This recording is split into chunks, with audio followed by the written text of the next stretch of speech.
उत्तर प्रदेश के एक छोटे से गांव सूरजपुर में 12 साल का एक लड़का रहता था जिसका नाम आरव था। आरव बहुत ही जिज्ञासु और मेहनती बच्चा था।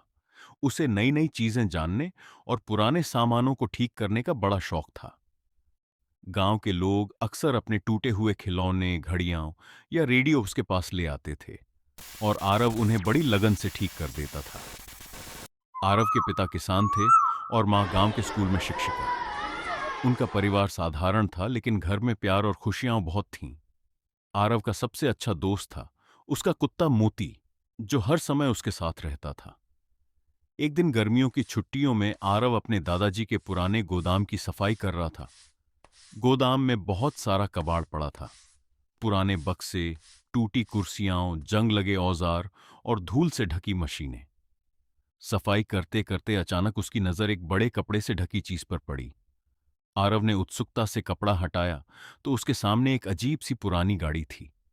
वह गाड़ी किसी जमाने की कार जैसी लगती थी, लेकिन उसके पहिए चमकदार चांदी के थे और सामने एक सुनहरा निशान बना था जिस पर लिखा था, कल्पना शक्ति ही असली ईंधन है।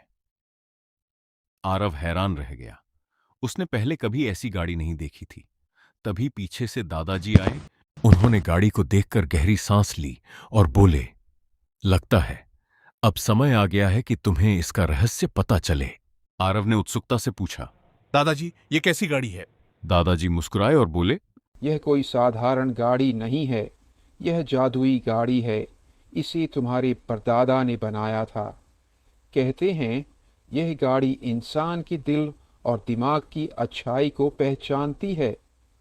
अगर इसका उपयोग अच्छे कामों के लिए किया जाए तो यह असंभव काम भी कर सकती है। आरव की आंखें चमक उठीं। उसने तुरंत गाड़ी में बैठने की इच्छा जताई। ध्यान रखना, यह गाड़ी केवल सच्चे और नेक इरादों वाले व्यक्ति की बात मानती है। आरव ने धीरे से गाड़ी का दरवाजा खोला।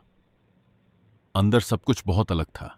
वहां कोई सामान्य स्टीयरिंग नहीं था, बल्कि एक गोल चमकता हुआ चक्र था। जैसे ही आरव ने उसे छुआ, पूरी गाड़ी नीली रोशनी से चमक उठी। अचानक एक मधुर आवाज सुनाई दी, स्वागत है आरव, बताओ तुम कहाँ जाना चाहते हो? आरव डर गया, लेकिन फिर हिम्मत करके बोला, मैं दुनिया देखना चाहता हूँ। इतना सुनते ही गाड़ी हवा में उड़ने लगी। आरव खुशी से चिल्लाया, वाह, ये तो सचमुच जादुई है। सबसे पहले गाड़ी उन्हें हिमालय की बर्फीली पहाड़ियों में ले गई। वहां चारों तरफ सफेद बर्फ चमक रही थी। आरव ने पहली बार इतने बड़े पहाड़ देखे थे। फिर गाड़ी उन्हें समुद्र के ऊपर ले गई, जहां सूरज की किरणें पानी पर सोने जैसी चमक रही थी।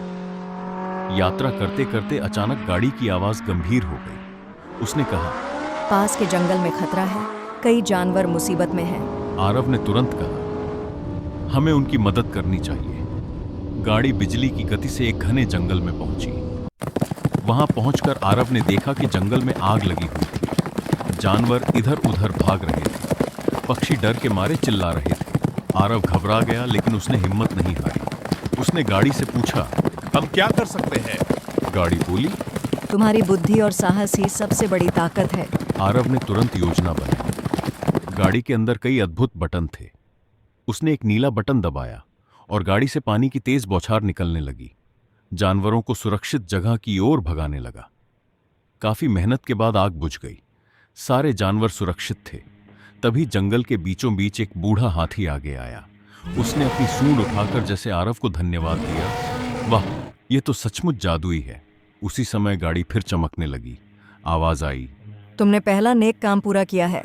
पार्ट 2 के लिए सब्सक्राइब कर लो।